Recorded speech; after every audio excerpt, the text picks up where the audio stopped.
Good evening. The time is 6:30 p.m. The regular meeting of the Mayor and Council of the Borough of Freehold for March 16, 2026 is now called to order. Adequate notice of this meeting was provided at least 48 hours prior to the commencement of this meeting pursuant to the provisions of Chapter 231 of the laws of 1975, the Open Public Meetings Act. Notice of the time, date, and location of this meeting has been provided by posting a copy of the public meeting dates on the municipal bulletin board, by sending a copy to the Asbury Park Press and the Star Ledger, and by filing a copy with the municipal clerk. I'd like to ask everyone to please stand for a salute to the flag, followed by a moment of silence. Chief Collier, can you please lead us? I pledge allegiance to the flag of the United States of America and to the republic for which it stands, one nation, under God, indivisible, with liberty and justice for all.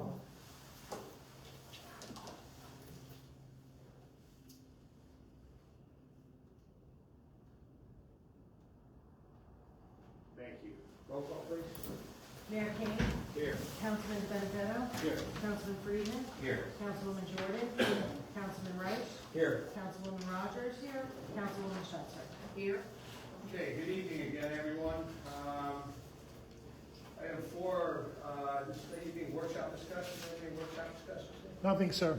Okay.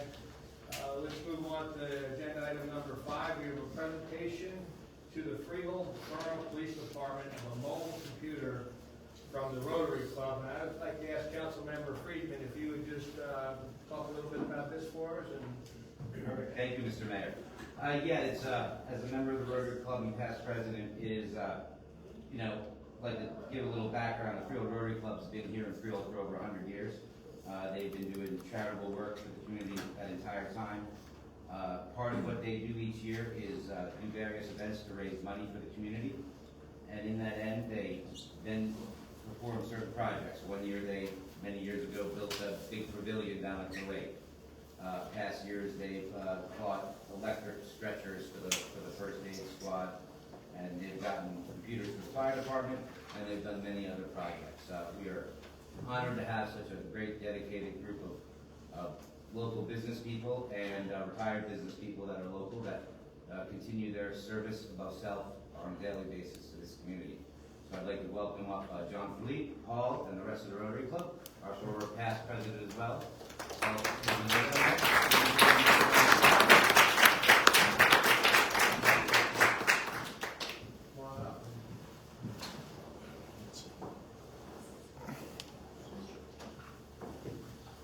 Come on, guys, come up here.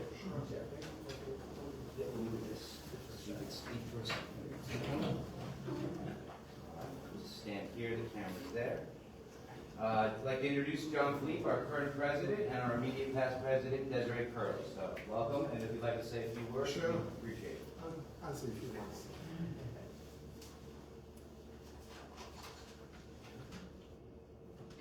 Mayor, council members, and neighbors, thank you for inviting the Freehold Rotary Club to tonight's meeting. We are pleased to donate this rugged patrol vehicle computer to the Freehold Borough Police Department. This gift comes from a year of fundraising and the generous support of our community. It shows our commitment to equipping the Freehold Borough Police Department with the tools they need to serve our residents safely and efficiently.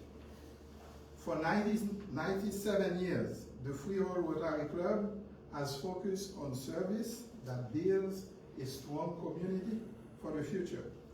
We see this donation as another step in that mission. By supporting our police department, we help make the borough safer and stronger. We look forward to working together to continue improving our town. Thank you for your leadership and for letting us help strengthen our community. So with that, I'd like to now bring up the chief, say a few words, and then we'll do the presentation. I would like to thank the Rotary Club for this very, very generous donation.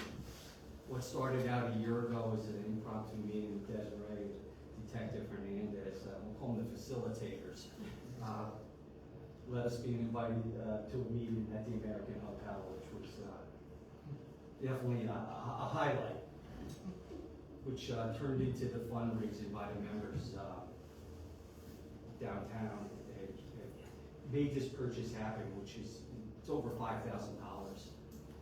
The importance of this technology to our police department, which is so critical, cannot be understated. The mobile data computer provides us with real-time information, not the old pen and paper in the car. It improves our communication. It enhances our ability to serve the residents of Freehold Borough. And we couldn't be happier to have such a strong community partner such as the Rotary Club. And thank you to you all. Thank you, Councilman Freeman. Everything this is just great for us in the police department to get this updated piece of equipment that's going in one of our new cars that is going to be delivered shortly. But this is definitely a critical piece, and thank you so much for all your hard work, and we are definitely indebted to you. Thank you. Thank you, Mr.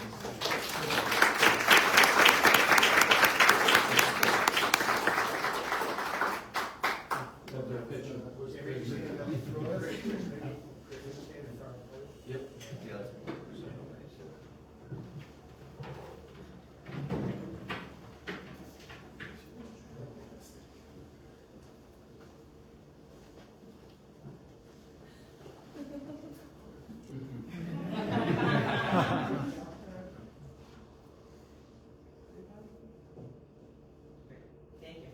I just want to say that Sam was a big facilitator along with Desiree and Councilman Jeffrey. And once the fundraising started, we turned this project over to Lieutenant Flores, who handles all of our equipment and technology in his department, and he ran the ball from there to communicate with the Rotary Club and make this happen. Thank you.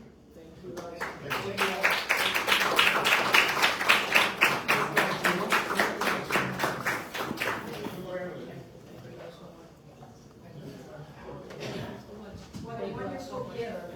Thank you very much. Wonderful gift. Thank you so Thank you much. guys for all you do.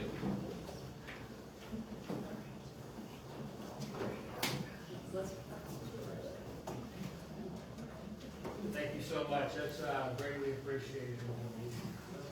Thank you. Item 6 this evening is the approval of minutes council meeting, February 17th, 2026. I'd go off that, please. I'll make a motion second. Roll call. Councilperson Benedetto? Yes. Freeman? Yes. Jordan? Yes. Rice? Yes. Rogers? Yes. Schuster? Yes. Okay, the minutes of the council meeting of February 17th, 2026 are approved. Item 7 is a proclamation of the Mayor and Council of the Borough of Freehold declaring the month of March 2026 as Developmental Disabilities Awareness Month. I'd like to ask Councilmember Rice, if you read this into the record for us, please. With pleasure, thank you, Mr. Mayor. Proclamation of the Mayor and Council of the Borough of Freehold declaring the month of March 2026 as Developmental Disabilities Awareness Month. Whereas intellectual and developmental disabilities manifest during the developmental years of life before the age of 22 and are lifelong conditions which affect approximately 2% of the United States population. And whereas individuals with intellectual and developmental disabilities are valued members of our community who contribute their talents, perspectives, and achievements to every aspect of civil life. And whereas public awareness promotes understanding, inclusion, and respect, and recognizes the importance of creating communities where all people can live, learn, work, and participate fully. And whereas the month of March has been designated Developmental Disabilities Awareness Month by the state of New Jersey and the New Jersey Departments of Human Services, Health, Education, and Children and Families work with hundreds of partner organizations, agencies, and individuals throughout the state to provide services to residents with developmental disabilities. And whereas we honor the families, caregivers, educators, advocates, and organizations whose dedication strengthens inclusion and improves quality of life for individuals with developmental disabilities. Now, therefore, be it proclaimed, I, Kevin A. Kane, Mayor of the Borough of Freehold, do hereby declare March 2026 as Developmental Disabilities Awareness Month in the Borough of Freehold, and urge that the citizens of Freehold Borough give full support to efforts towards enabling people with intellectual and developmental disabilities to live full and productive lives of inclusion in our communities. Signed, Mayor Kevin A. King, March 16, 2026. Mr. Mayor, before we move on, can I just make a comment on that? So, recently, this goes hand in hand with what Adam just read. Recently, the borough just completed a grant that we got from DBS, we're using DBS, and the whole thing was to increase access for our residents with disabilities through healthcare. So we took a look at our statistics in the borough, and just a little over 7% of our residents have some type of disability. So we partnered with some of our local community outreach who do a lot with healthcare, and one of them was Neighborhood Connections to Health, and the other was the VNA over on Park Avenue. And what we did is we worked with them to create a whole advisory council that consisted of doctors, specialists, caregivers, and people with disabilities within our community to find out exactly what was needed. And we found out there was a lot of challenges at the health center themselves in order for people to get quality health care. So based on that, we looked for policy changes, and we administered policy changes for the staff. We trained them in different ways to how to treat people with disabilities. But then we also looked at the actual structure of the building. We were able to go out and get some transfer planks, they're called. So if somebody has mobility issues, we can actually easily transfer them from a wheelchair or whatever that might be, onto a bed. The other was sensory things for children that had problems sitting in the waiting room. So we got dolls and things like that for them. If you go into the major changes to the actual waiting room, where it's easier for people who might not be able to have all of that around them to sit there, take them aside, that kind of stuff. So we just finished that up, and we're so aware of what people in our community and what their needs are. And one of the needs that we weren't able to reach is transportation.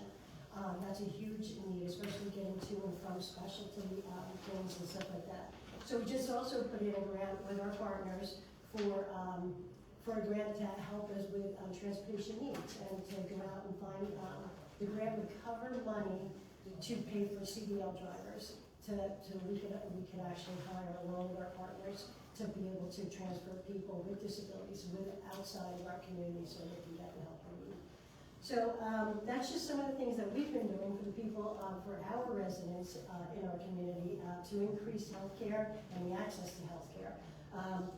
And look for, since we just did this, we also did structural changes to the outside of the building. There were some problems actually if you were in a wheelchair getting into the building itself. So we made a lot of structural changes for the outside of the building as well. And as soon as we have it, we're just setting a date. We're going to do a tour of the building so everybody can see what we did over there. Have a little open house and take a look at some of the different changes. But, you know, we're always working and we're always looking to be more inclusive to everyone in our community. So thank you for reading that, and we appreciate it. Thank you.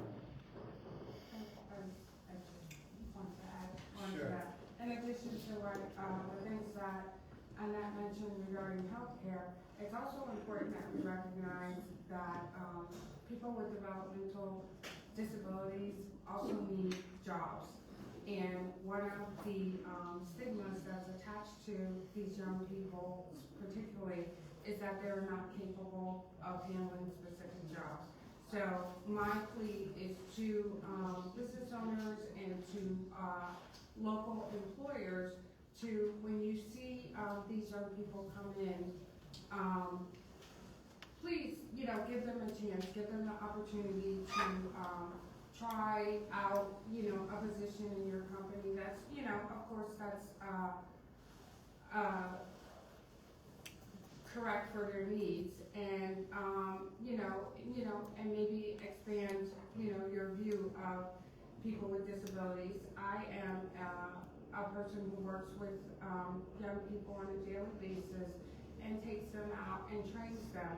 So there are tools that, and I know Freehold High School has an extensive program teaching children up to the age of 21 job skills and things like that. So you know, just because a person has a visible or maybe a not visible disability, just give them a chance, you know, to be trained, to, you know, to work within your organization, because this is something that we definitely see a need on, and this is one of the reasons we wanted to work to make aware that this is Developmental Disabilities Month, so that people are aware that this is a population that is willing to work. They're hard workers, they learn well, they just may need an accommodation here or there, so, you know, don't hold them out just because they have a disability. Thank you. Great, thank you. Item 8, we have another proclamation, the Mayor and Council of the Borough of Freehold declaring the month of March 2026 as Women's History Month. I'd like to ask Councilmember Rogers if you please read this into the record for us. Thank you. Borough of Freehold proclamation of the Mayor and Council of the Borough of Freehold, County of Monmouth, State of New Jersey, declaring March 2026 as Women's History Month in the Borough of Freehold. Whereas on March 8, 1857, hundreds of women from the New York City textiles factory protested harsh working conditions, the first Women's Day was celebrated in 1909. 7 decades later, Women's History Week was acknowledged the second week of March, and since 1987, Congress has passed a resolution recognizing March as National Women's History Month. And whereas the Mayor and Council of Freehold strive to support a strong and inclusive community that recognizes women of every race, class, and ethnic background have made historic contributions to the growth and strength of our nation, state, and local community. Excuse me. And whereas women have been leaders not only in securing their own rights of suffrage and equal opportunity, but also in the abolitionist movement, the emancipation movement, the industrial labor movement, and the civil rights movement, and especially the peace movement, which creates a more fair and just society for all. And whereas women are critical to the economic, cultural, and social role in every sphere of life by constituting a significant portion of the labor force working inside and outside of the home, and were particularly important in the establishment of early charitable, philanthropic, and cultural institutions, and have served our country courageously in the military. And whereas, despite these contributions, the role of American women in history has been consistently overlooked and undervalued in the literature, teaching, and study of American history.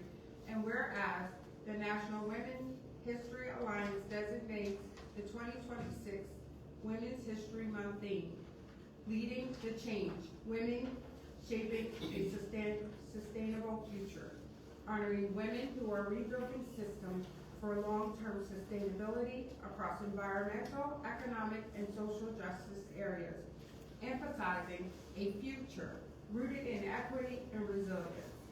Now therefore be it proclaimed, the Mayor and Council of the Borough of Freehold do hereby proclaim the month of March 2026 as Women's History Month. Be it further proclaimed, I, Kevin Kane, urge people to take actions against gender bias and inequity and join me in recognizing women's contributions to culture, history, and society. And it's signed Kevin Kane, Mayor, March 16th. So with that, I'd like to recognize the many women in this chamber currently, and then the many women who support Freehold Borough, much of who we can't the Glacewood Boulevard without them. We honor you tonight with this proclamation. Thank you.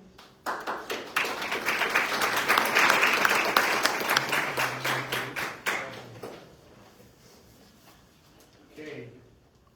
Item 9 is the second reading public hearing ordinance 2026/7, amending and supplementing Chapter 18 zoning by amending Chapter 18.07 of the Freehold Center Core redevelopment plan. This is the second reading and public hearing. If anyone from the public would care to address it, the governing body in support or opposition of this ordinance, please step forward, state your name and address addressed for the record? Seeing no one from the public stepping forward, I'd like to, oh, we have someone. Sorry. Good evening, Ricky Garnes, Freehold Borough. Just a quick question. It seems like the only thing that you're changing here is to include instructional studios that are permitted within the downtown zone only, and that goes along with the next ordinance on the parking. Has somebody applied to you for having something like that, or is this just a normal change? Correct. Yes, well, there's, answer that. There's some that we already have, basically, but, this Sure, really and- codifies it all. The change in the ordinance broadens the categories that would be permitted under the description that you read in terms of instructional studios, that type of things. There is an application pending for someone who wants to open a new business in town, and this would permit that use in the downtown district. Okay, so we're gonna change the ordinance for somebody made an application for something that isn't permitted. The question as to whether or not it was permitted was debated, and this just clarifies that issue. Thank you, appreciate it. Anyone else in the public care to address the governing body? Seeing no further comment, I make a motion to close the public portion of this hearing. Second. Roll call, please. Councilperson De Benedetto? Yes. Freeman? Yes. Jordan? Yes. Reich? Yes. Rogers? Yes. Schutzer? Yes. Okay, the public portion is closed. We have a resolution adopting ordinance 2026/7 and authorization of publication. Would like to move that resolution? Second? Any discussion? Roll call, please. Councilperson De Benedetto? Yes. Freeman? Yes. Jordan? Yes. Reich? Yes. Rogers? Yes. Schutzer? Yes. Okay, ordinance 2026/7 is adopted. Item 9 is the second reading public hearing ordinance 2026/8, amending chapter 18 zoning of the Borough Code in order to amend regulations for parking. Again, it is a second reading and public hearing. If anyone from the public care to address the governing body in support or opposition to this ordinance, please step forward, state your name and address for the record. Seeing no one from the public, I make a motion that we close the public hearing. Second. Roll call, please. Councilperson De Benedetto? Yes. Freeman? Yes. Jordan? Yes. Reich? Yes. Rogers? Yes. Schutzer? Yes. Okay, we have a resolution adopting ordinance 2026/8 and an authorization of publication. I'll move that. Second. Any discussion? Roll call, please. Councilperson De Benedetto? Yes. Freeman? Yes. Jordan? Yes. Reich? Yes. Rogers? Yes. Schutzer? Yes. Okay, ordinance 2026/8 is adopted. Item 11 is the second reading of public hearing ordinance 2026/9 to amend and supplement Title 13 Public Services of the Code of the Borough of Freehold. Once again, this is a second reading and public hearing. If anyone from the public care to address the governing body in support or opposition to this ordinance, please step forward, state your name and address for the record.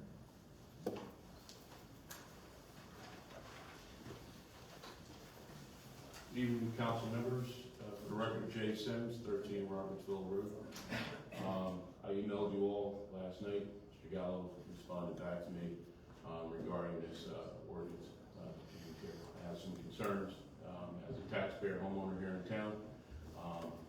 Seems like slowly but surely our water bills have just climbed and climbed and climbed. I understand years ago we instituted new meters at the curb. We bought those at the water plant. And I understand now with the closure of the Nestle plant that Mr. Gallo informed me that there's some shortfalls with revenue. So that being said, it's getting increasingly hard, as you all know, to live here in town, pay taxes, and also pay for your water. So I'd like to know what other revenue streams you guys looking at. I know you have cannabis and all that stuff, and I know certain things can only be earmarked for certain things. I'm aware of that, but this is a bit much. I just wanted to state the opposition of it as a homeowner, taxpayer. I usually don't come at you guys much for anything. You all do a good job, but this is, I have 4 in my home. I can't speak for other people in town that have more people in home with the consumption of water, but and as Mr. Gallo stated, our rates are comparable to other towns. I know that. I work in a municipality that's owned by a corporation, so the rates constantly get raised, but I don't know if this is something you guys could gradually do the increases to make it more of a burden so the taxpayers don't have to suffer and get hit hard with it, but it's a lot. So just ask you to take a look at that. Thank you for your time. All right, thank you. Actually, before anyone else from the public comes up, I think, Mr. Sure. Daly, you have, Can share some information with regard to that. maybe you can read. Obviously, we're here tonight to do the sort of thing that we in municipal government like least to do. We need to increase our combined water and sewer rate to accommodate the loss of a large customer, namely Nestle's. They left town some years ago, and we've been strategizing to try and come up with a replacement. We don't enter into this matter lightly, and we understand the impact that utility rate increases have upon all of our residents and businesses. All of the members of the governing body here are personally impacted by such increases, as are all of our residents and businesses. We hope that everyone understands that it's basically a zero-sum equation. We lost a large customer, but our expenses didn't go down. We still have to maintain the utility. We have over 50 miles of pipe to maintain. We had a particularly harsh winter with about a dozen water main breaks. It seemed like we were having one every other night. Like everywhere else, we have to contend with rising staff costs, insurance, maintenance, chemicals, debt service, electricity. They're all constant expenses that must be paid regardless of how much water we sell. We endeavored to identify alternate sources of revenue with only moderate success. We implemented both water and sewer connection fees, whose cost is borne by new developers. So far, we have collected $204,000 in new revenue from this source. We also worked with our council to market our surplus water, but we found that no agency is interested in a temporary supply. Everyone we spoke with, including Veolia and American Water, wanted our allocation on a permanent basis. We've been in discussions with potential new large water customers at the Nestle site and elsewhere in town. Unfortunately, redevelopment at Nestle's has been slowed by a dispute over existing groundwater contamination and who is responsible for that cleanup. There are significant new users in various stages of the redevelopment cycle that will add to our connection fee revenue, as well as our consumption base. These customers will come online, and that's why we need to preserve our allocation. But these large projects take time. We engaged our financial advisors to review our rate structure, and they have concluded that a rate increase is necessary at this time to fill the gap left by Nestle's. Even with the rate increase being considered this evening, our rates remain lower than those of communities in the surrounding area. The borough will continue to supply fresh, ample, potable water to our residents and businesses, and to manage sanitary sewage and stormwater flows in a responsible manner and in a frugal and cost-effective way. There are rumors circulating around the community that the borough is considering the sale or lease of our water supply, water and sewer utility. That is categorically untrue. We are not considering privatizing our water and sewer utility in any form. We are increasing rates because we have to. We've taken some time to look at various strategies to mitigate the impact of such increases, and we've prepared a rate structure that places a larger share of the expense on those who place a greater demand upon our system. We do have to act now to maintain the fiscal integrity of our utility. In the coming weeks, we have a major project that's going to be kicking off to replace our lead service water lines in our community. It's a great expense. We also will be commissioning a job to rehabilitate our water towers. Both of these projects will be substantially paid for using significant grant funds and loan forgiveness from the New Jersey I-Bank. I thank everyone for their time. We have our CFO, Christopher Clinton, here, and now I turn it back to you. All right, thanks. I'll give it back up to the public. I'm sorry, Mr. Mayor. With that, again, for record, Jay Sims, 13 Robertsville Road.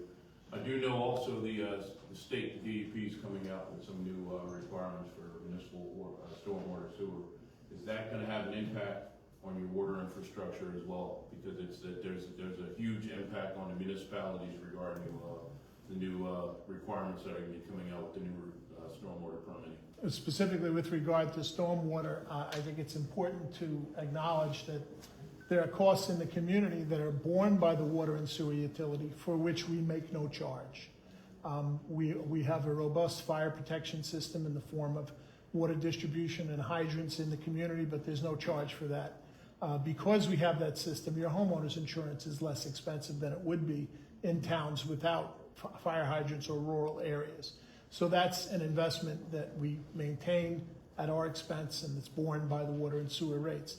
Likewise, some towns have gone to establishing stormwater utilities where they charge individual properties to manage stormwater.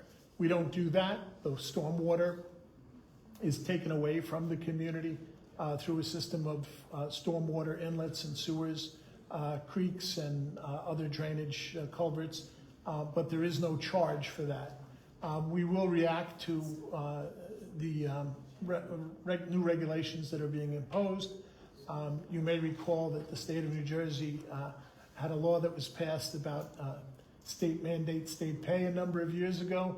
Unfortunately, in this situation, the state will say that they are only passing along the federal regulations that the EPA requires. Therefore, they're not mandating it, the feds are.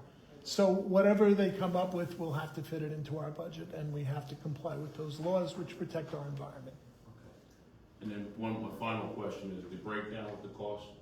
Obviously, it will be different from a business compared to a homeowner, the share of the sort of use of the water. In terms of the rate, Yes. it's based on volume.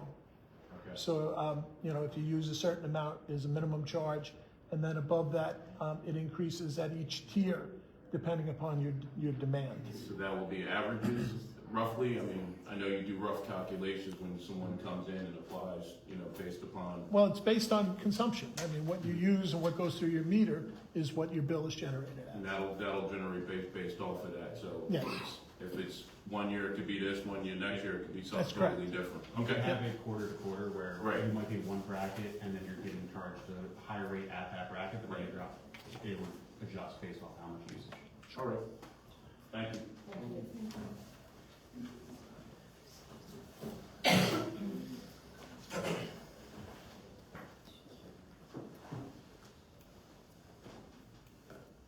Chris Velasco, 3 Phyllis Road. I just want to point out that we knew about Nestle leaving before the election where the mayor was reelected and Jeff joined as councilperson. And nothing was said during that election about a possible increase in water. We've already had a 12% increase in our water rates, water and sewer rates, that was passed. So, and nothing was said about possible future increases when we already got the 1 rate increase. So for myself, I'm a single household, I don't even reach the minimum. My bill is steady every single month because I can't use that much water. I reseeded my entire yard 1 year. Everything was power washed, and I had some other work going on. I still didn't hit the minimum. But, I still have to pay that fixed rate because that's the bracket I'm in, and I have to pay the minimum. And that would have been 27% increase. So was the 12% that we received a year or 2 ago just to lessen the increases that we're going to be hit with now, so it's not a huge number? Because we should have been told a while ago about the impact of Nestle and how much they really did come into, play when it came to our rates.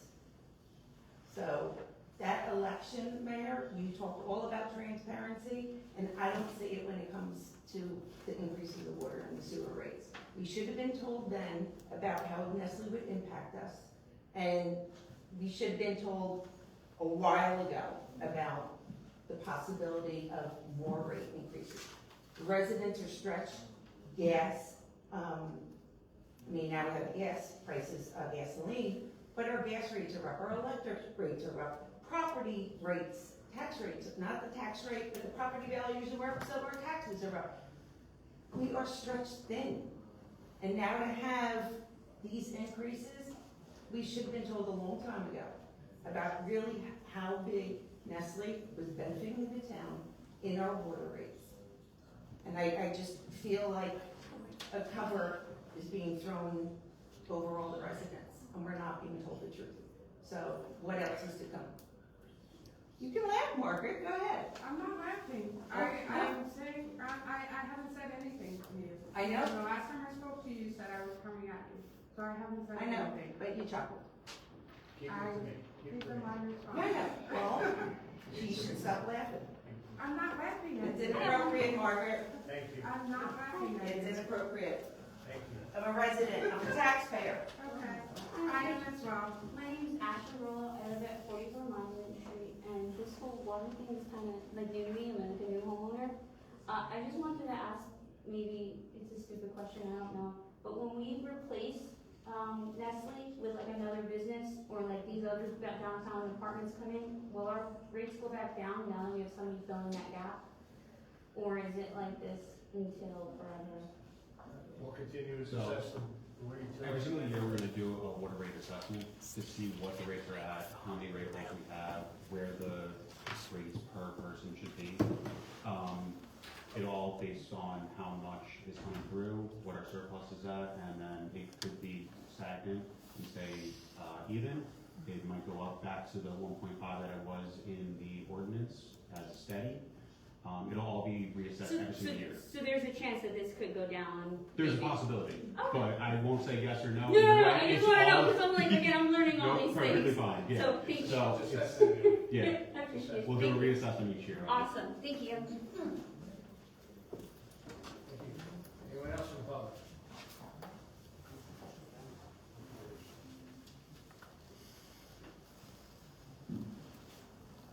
Good evening, Ricky Guards, Freehold. Just a few questions to follow up with on what the prior people have asked. Was this calculation done internally or by one of our professionals? This one was done internally. So the percentages that are exactly even, 25%, 30%, 35%, 50%, 15%, it's exactly even. We have a calculation to support what that's gonna generate for revenue going forward, because those even numbers don't jive in the world of finance. They just seem so arbitrary. So is there a complete calculation to support the $1 million in surplus we don't have, that we lost last year, that we knew we were not gonna regenerate, and we knew when you put the 25-25 budget together, we were never gonna have this money. The deficit in operations that we have for $226,000 right now, we're in the hole $1.2 million, and now you're telling me what these even percentages of 25, 30, 35, 50, 15, and saying that this is gonna all be okay. So is there an actual calculation that's just gonna say, we're moving forward, and that we're gonna be okay going 3 or 5 years? Is there a projection? I just heard our CFO say, this is gonna be looked at every year.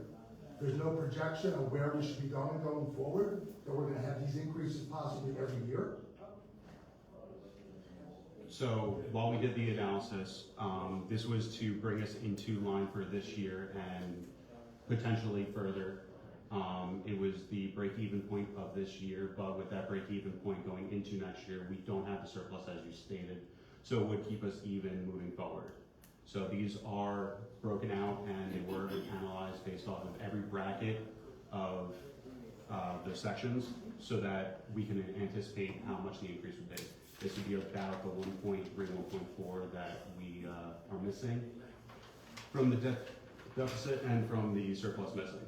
So it should bring us in line for the future. And as I said before, it would be an analysis that would be done each year just to ensure that we are still in good standings. So how many people do you estimate?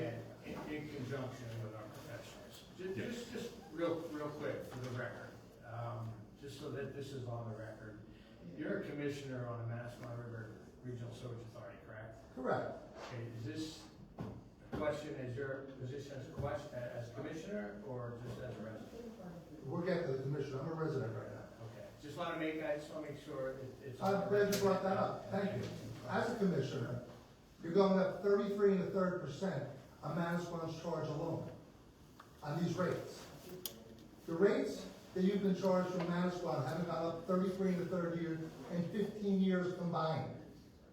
Yet you're going up 33 in the third year. So I'm glad you brought that up. I am a commissioner, and I'm concerned on how you're charging the residents 33 and a third more for Manasquan's charges when their budget that they're giving you this year is going down. So thank you for bringing it up. Do you have that answer? Thank you Do for you? clarifying. Do you have that answer? Thank you for clarifying that. Do you have a reduced rate for us? That's a mercy check. That's a 33 and a third percent increase on the rest of it, with no justification. Mr. Chairman, we're employing the exact same rate structure that Mr. Gartz implemented when he was here as the CFO. Now he wants a change. Mr. Gallo, you're typical Democratic Through the BS. chair, through the You're chair. talking to me, I'm talking to you. I'm talking to the Typical chairman. Democratic BS, deflect. Sir, What does this have anything to do with? Sir, What does this have anything to do with? the rules of decorum apply here. I didn't curse, I didn't do anything. So you wanna make a statement that's fine, or What does that have to do respectful with question. anything? My years of being here. What does that have anything to do with it? Next point. No, he brought it up. It's a conversation now, But man. he stated the same formula that you put in place when you were here. When did I bring it up 33 and a third percent in 1 year? It hasn't gone up 33 and a third percent the entire 40 years I've been involved in Freehold Borough. Next point, please. But just so the public knows, 33 and a third percent, Marissa is going up. When they have factored in annually already 1.5% in their ordinance, plus 1.75 on top of that with the water rate. It's already been factored in every year, the 2% we go up. Now they're increasing you by 33 and a third percent. Just so you know that. You have in the ordinance a new line item. I'm Mr. Gartz. curious on what we're talking about here. Mr. For Gartz. each register replacement, it's gonna be a charge of $2,400. What is a register replacement? Well, Chris, you wanna address the first part first? For the first part, you said the MRSA was going up 33.4%. Yes. It's only going up 15 for last year's percent. No. It's going The from, minimum charge is going up 33 and a third percent. we have it down that it was 47.9 and it's going up to 55.09. You have it down here at 4130. And it's going to 55.09. 4130 was, that's all the way back in 2021, Well, then the ordinance was never up there. or 2020, I apologize. You're crossing out an ordinance that was never up there. That's what you're supplying to the public. You don't have the current rate here that you're crossing out and increasing that by. So the ordinance is wrong. I'm going off on what you provided to the public, which says 4130, which is crossed out, which is what you're changing. If that's not correct, then your ordinance is incorrect. Well, I believe that was the last time that the ordinance was written in and not just the 1.5% increase. So the gradual increase is built in, so every year it's done. So you don't think the ordinance that you're gonna supply to somebody in public should have the correct rates in it? Well, we were just going off of the last time that it was. That's not what I asked. That's not what I asked. I asked you, do you not think that the ordinance that you're providing to the public should have the correct current rates in it that you're changing? That's understandable, yes. Thank you. Well, that's what he says. So we'll do a little research and we'll find out. Chris, I'd like to thank you. We'll research. Chris, please do that for us, please. Thank you. So the question I had was for each register replacement, $2,400. What is a register replacement? I would have to research on, what is it? It's a new thing being underlined, so I would expect that you would know what that is as you added it to the ordinance. The register replacement, as I understand it, is a component of the meter where it can be replaced at a lesser cost, but I think that would have to be supplied afterwards, is my understanding of that change, so. I'm not sure I understand what you said. There's an option sometimes to replace a component of the meter rather than the entire meter, and it's my understanding that that's what the cost is of that, but that information could be supplied at a later date. I'm not an engineer, so I don't know the components of it. Well, I think the public should be entitled, because I don't think a meter replacement even costs $2,400. Remember we talked Mhm. about Yes. This is what was supplied to us from Tom and Joe in sewer. This is based off the rates that they were given from their supplier. So we went off of those rates on how much it would cost us as the borough, and then reflected that in the ordinance. But you have up above, the meter fees, for each one is $550, $750, so what is the register replacement for $2,400? That's what I'm confused about. If the meter is $550 or $750, depending on the size, what does the $2,400 represent? I would have to talk to our sewer employees to better understand that one. That was reflected based off of their recommendations. So you're gonna vote on something that nobody knows what that charge is for? We were given that information and we will find out. But you're gonna vote on that anyway, without having that information, is what I'm asking. Yes? You will see the vote, yes. So you're willing to sit there and say, you're willing We to were vote on given something, that and information from you our have no idea employees. what the charge is for? We know what the charge is for, we had discussions regarding the charge. He's going to get clarification on the charge. Steve, wasn't this, the old meters that were bought It's a- 20 it's a some odd special- years ago special Yes. had a meeting, battery, right. and now The they're batteries all- are failing, and they're all they need to be failing replaced. Because it was a cheap version back then, or Well, it's they've something reached that the end once of the battery useful life. dies, it's no longer usable. Right, So it but lasted for 20 years. we can delete this and proceed without it and discuss it at a later date I if you mean, wish. we need meter replacements, and we need to charge what it's worth. If it costs $2,500 for a meter to be replaced, that's what we should charge. The taxpayers should not be covering the cost of other people's meter replacements, in my opinion. So if the battery for somebody dies, they're gonna have to pay $2,400 to have it replaced? We're not the ones that purchased the meters Yeah. 20 years ago.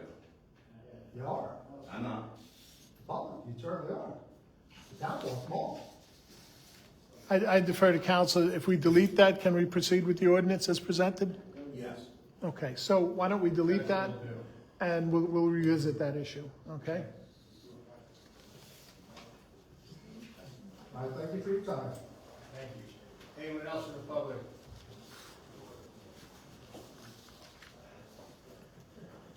Seeing no further comment from the public, I move to close the public portion of this hearing. Second. Roll call, please. Councilperson De Benedetto? Yes. Freeman? Yes. Jordan? Yes. Reich? Yes. Rogers? Yes. Schutzer? Yes. Okay, we have a resolution adopting ordinance 2026/9 as amended, and authorization of publication. I'll make that motion to adopt this as amended. I'll second it, please. Roll call, please. Councilperson De Benedetto? Yes. Freeman? Yes. Jordan? Yes. Reich? Yes. Rogers? Yes. Schutzer? Yes. Okay, ordinance 2026/9 is adopted as amended. Item 12 is our consent agenda. Just a note that matters listed under the items of consent agenda require to conduct the day-to-day operation of the borough and will be enacted by one motion in the form listed below. There'll be no separate discussion of these items. If discussion is desired of any items, that item will be considered separately. Someone like to move consent agenda items CR 1 through CR through 6. I will do that with regrets on CR5. Second. Roll call, please. Councilperson De Benedetto? Yes. Freeman? Yes, but I abstain on CR1 on the treasurer's neighborhood connection setup. Jordan? I also, abstain from CR1. Reich? Yes for everything else. Yes. Rogers? Yes. Schutzer? Yes. Okay, consent agenda items CR 1 through CR 6 are adopted. That is the end of our consent agenda. Item 13 is the approval of bills. I'll make a motion that we pay our bill. Second. Any discussion? Roll Yes. call. Oh, okay. I'll be abstaining on number 47575 because it's a reimbursement to me for the money that I spent for the Alliance luncheon, which I do once a year. Any further discussion? Roll call, please. Councilperson De Benedetto? Yes. Freeman? Yes. Jordan? Yes. Reich? Yes. Rogers? Yes. Schutzer? Yes. Okay, the bill list for this evening's meeting is approved. Item 14 is a redevelopment presentation. A is the amended application of West Main Street Holdings LLC, change of use, second, third, and fourth floors, 10 and 12 West Main Street, Block 71, Lot 9. B is amended application, 14 to 16 West Holdings LLC, change of use, second and third floors, 14 to 16 West Main Street, Block 71, Lot 8. I'd like to ask our attorney, Mr. Cosgrove, to just set this up for us a little bit. Mr. Mayor, this is a continued application, both of these properties, which are, it's a common presentation, but separate LLC entities owning each one. We had a hearing 2 council meetings ago, I believe, where an initial presentation was made. However, there were also presentations made over several years, and there's been some effort to get these proposed projects into compliance with what the board is looking for consistency within the Center for Redevelopment area. There were some suggestions made at the last hearing. There was an agreement to adjourn and continue. It's my understanding council will present these amendments on both properties. Both are going to be presented together. We have the borough professionals, CME and Beacon Planning here, who are going to reserve comment until both of the amendments of both projects are presented, and then each professional will issue their comments regarding the same. Just real quick for a point of order, could someone just briefly start with, the initial application, because Mr. Alfieri, this is only the second so a year and a half ago, it started with X number of apartments, and the second round was X number. You guys have that information, because I'm sure there's a lot of people in the public that would like to kind of know how this application has proceeded and where we stand today. So previously, At one point, there was like 28, and there was no sinks in the bathroom, and now we're down to 9 very nice apartments. You can kind of give that kind of history. the initial applications actually predate both of us. The prior application that I'm aware of did take it down to 10 units, and the 2 units were going to be intertwined and permanent. And the current application is for 9 units, 1 building containing 4 units, the second building containing 5 units. The 5-unit building will be providing at least 1 affordable housing unit. The application has revised plans to provide garbage rooms on each floor for the residential levels, and has also eliminated dens associated with the units, and opened those areas up as living space, adjoining typically the kitchen areas. Yeah, I don't know the peak number, but it's been substantially reduced over time. Correct. Where we are tonight, the mayor and council made some very good suggestions at the last meeting. We think we've addressed them all. As Barbara indicated, we did eliminate the dens. The concern was that those rooms could be converted to bedrooms, and now with the elimination of the dens and no doors and more open space, there's no possibility of that. But we did agree to de-restrict the units so that they can't be, nothing can be converted to bedrooms other than the units that are specifically designated as bedrooms.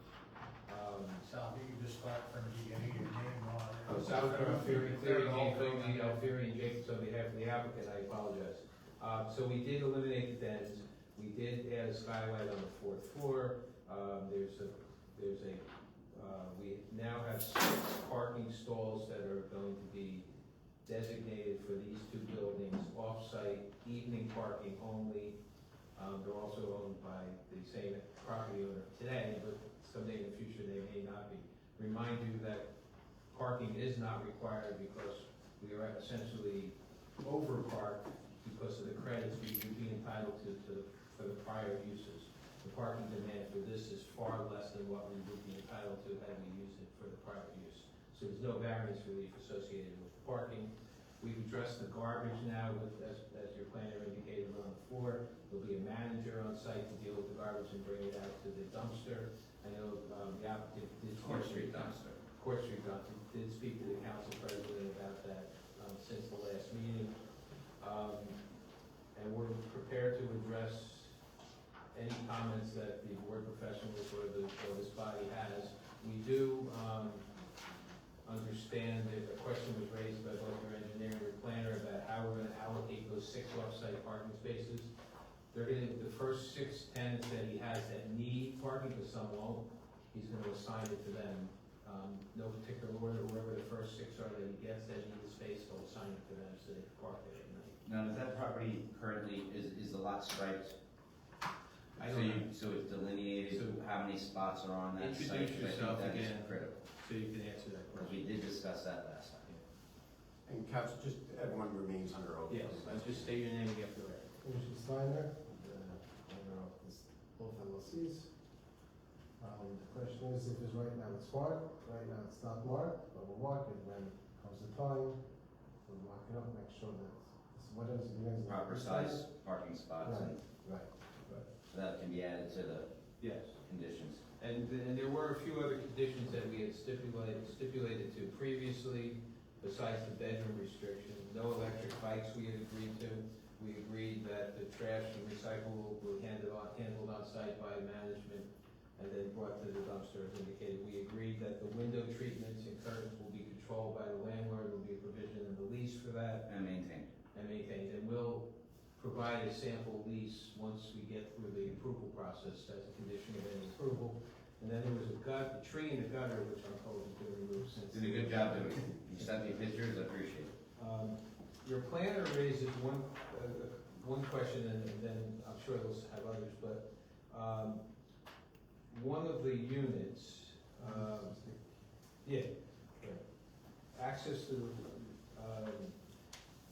there's a comment about one of the rooms that has a door that could be closed off and essentially create. Is that on sheet P2?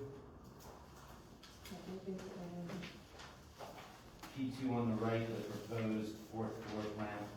Yes. All right, a couple of us noticed that too. So we're gonna. Switching them. We're gonna widen it so that it's. Why not just take down that, where bedroom 1 is, planner, could you hop in there, my friend? Look where bedroom 1 is on that P2, get rid of that wall, and then you put a door into where the quote lounges, then you've got a very wide, undoorable space. And, because that other space is the one that was doorable, you know, that you could put a door on. Is that what Yeah, it the was, comment you're talking about? Yeah, yes, on page, it's on P2. Yes. For 1012 West Main Street. The diagram all the way on the right for the 4th floor plan. Correct. The top right is that lounge, the opening looked like it was more of a door scale.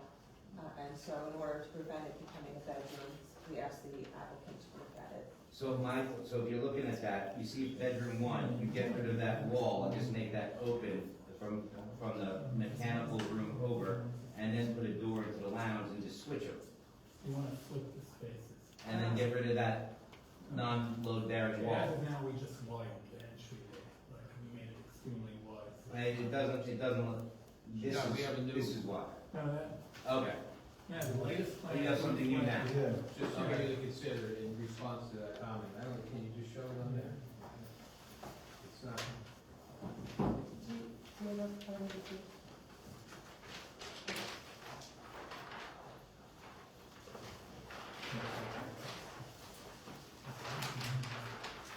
That entry door, that needs to be like narrow. Oh, that was Adam, that was the other kind of, the angle. Okay, that works. That's on bedroom 1. It takes bedroom 1 and turns it into a kind of like a 45-degree angle, making it a much wider and undoorable place. We have small ones if you want. I Yeah, gave the professionals in case anyone wants to. It's critical that, you know, that we can't be making bedrooms that aren't bedrooms.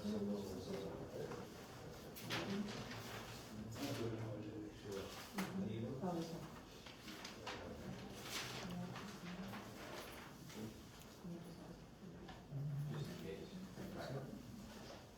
Just on that plan, there's one comment, it doesn't look like there's a closet in that bedroom, we just wanna make sure there's a closet added in the bedroom. Yes. They have a shared wall between the bedroom.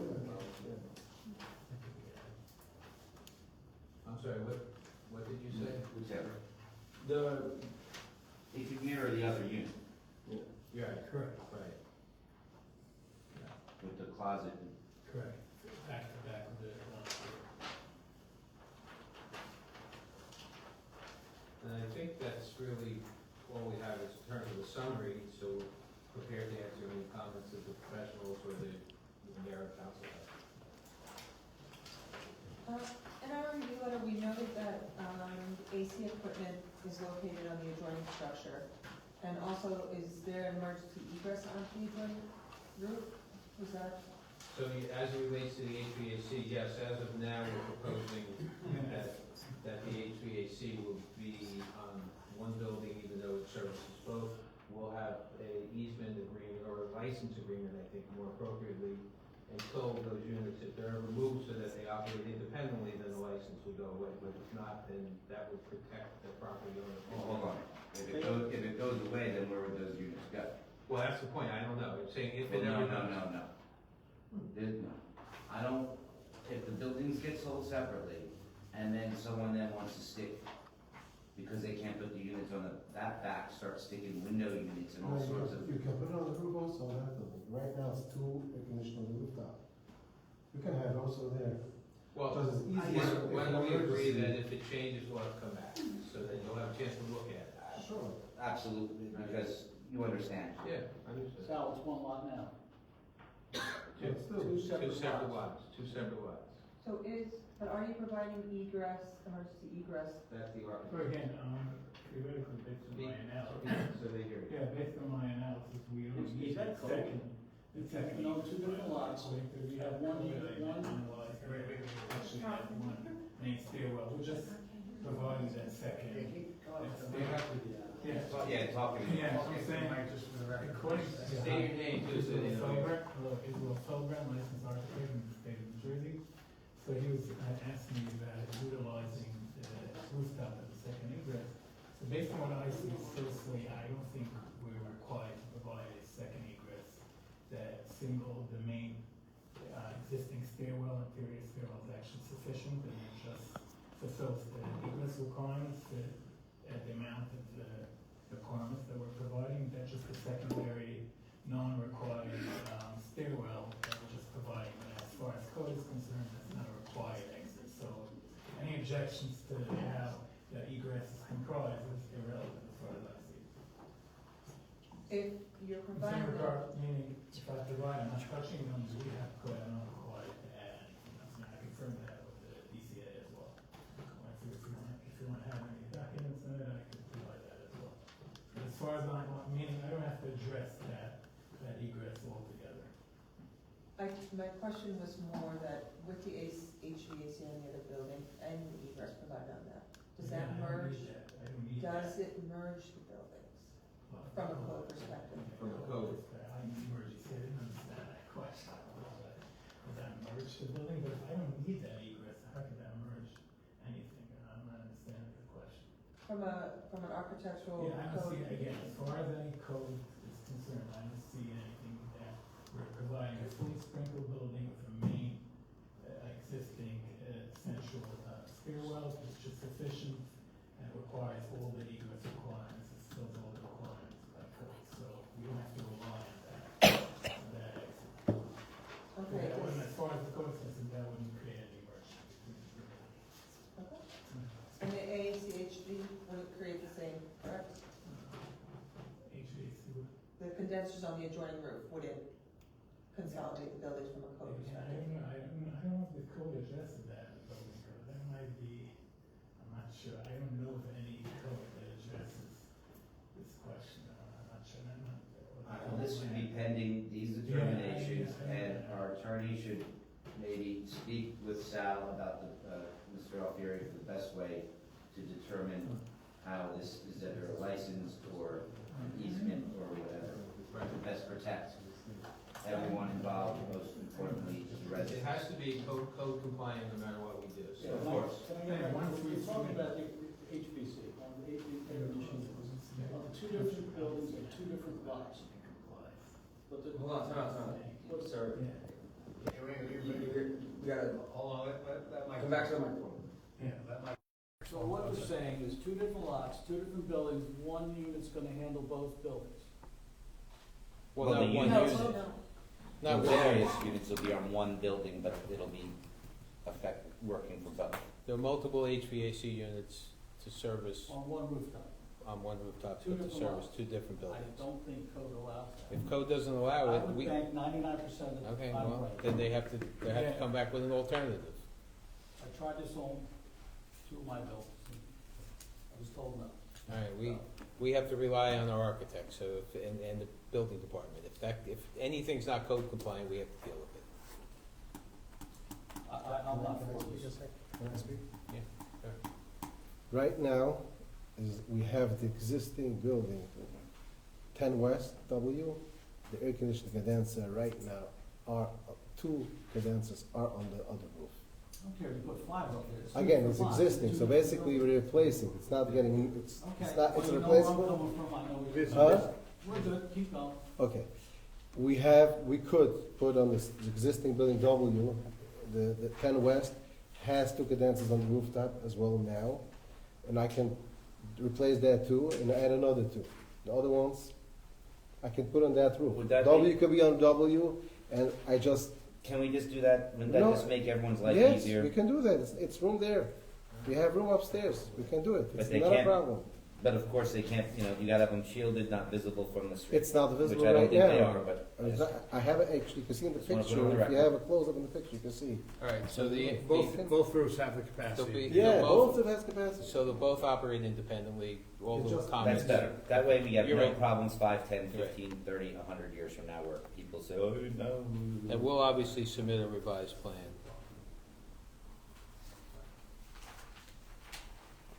So, just to be clear, the rooftop, there's gonna be rooftop units on the first building on the 4th floor, correct? Is that what you guys disagree to? That building has 4 floors? 4 levels, And that's the one with the flat roof. Flat roof, everything is flat. Well, The back. The back. The back.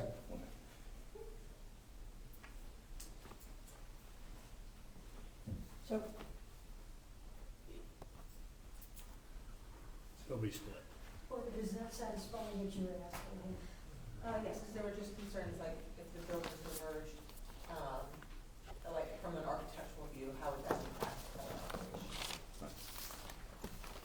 And if it was even code compliant. So with this parking, sorry.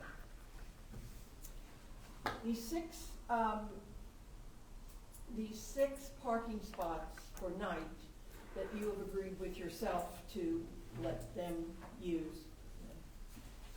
And when I asked before, it was 9, I believe, but you said, I said, what are those people gonna do during the day? Because if you have so many cars and so many parking lot spots, and I know what you've said, that you don't really have, but it's parking, you know, is a concern of mine. It always has been, it always will be, because I can't, it just seems to me like we're planning to do it at the detriment of somebody else. But anyway, where are those 6 people gonna park during the day? Now, I asked you that before, and you said they're gonna be working. All right, well, just suppose somebody's sick and is home for the day, or, can't drive around all day, or whatever. Where are those 6 people gonna go? Where are those 6 cars gonna park? 'Cause we don't have any vacant parking, so where are those 6 cars gonna park? The only thing, I have 2 answers. One, and I think I said last time, we're offering these 6, this is one of these no good deeds go unpunished. We don't have I know to do what you're any. saying. So we're doing that just to show good faith. Number 2 is, I don't know where they're gonna park, he doesn't know where they're gonna park, you don't know where they're gonna park. We only know the ordinance says what it says, and we don't have to provide parking on site because obviously we can't, there's no room. There's no room. So we know. Exactly. We know. That's There's my- nothing to debate, we understand. But like, what I asked last time with regards to this, because you have the allocated parking from the professional use converting to the residential use. You're providing additional parking per se, and you're giving up the overflow of other parking that was there. But my question last time was, with this other lot, how many spots are on there? Because, like, if the use of that building requires 10, if it's an office space and requires 10 spots, and you got 15 spots potentially on that property, if you got 15 spots on that property, well, then they've got 10 and then 5, and so you're really only asking for 1 spot. And that, I would like to know that information. I would like to know how it would affect the businesses in that building. I think it's a good idea, but, you know, the numbers, you know, if you got 3 spots on that property, well, then obviously offering 6 spots isn't gonna help anyone, right? I know you got more spots than that, How many but. times can you allocate the same parking? But that's why, yeah, right, that's why I just wanted to They're see, different. that's why I wanna know how many spots will be on the property, so we kinda have an idea of, is this gonna be a burden to the businesses that are in that building? I'm not sure it will be, but for the record, it would be helpful to have. So do you Talking think- about the 58 It's right now, it's West 10. Yes, Right now, there's 10 parking spots. right now there's 10, and do we know what the allocation for that building is? What The your office square space, footage is of office space, we need and there are 6. other that requires parking? We need 6 for the office space. And is there any other use in that building? Yes. And how many? 2 apartments. And how many spaces is that? 3. So 3 and 6 is 9, and And you have 10. employees are included in that 6? Yes. So what you're saying is you have 10 on that space, for the record, and you need 9. Correct. So you kinda got 1 that you could give to somebody Today. today. Right. So you're asking for essentially 5, right? Because you got 1 you could give today. You're saying 6, but, okay. I Well, wanna only- make sure that we're not burdening the people in that building. Only because the office people aren't there at night, Right. that's frees them up. But in this circumstance, Sharon's right, people get sick.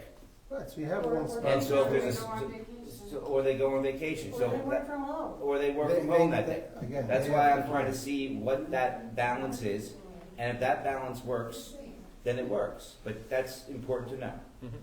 And I think we're close, but I wanna confirm that it is 10, Again, it's 10, you can have more, you can, it's grass, another, well, no. Again, I'm I mean, saying- you'd have, that's impervious surface, that's a whole other process, but yes, that's another day. yes. But, 10 for sure we have right now.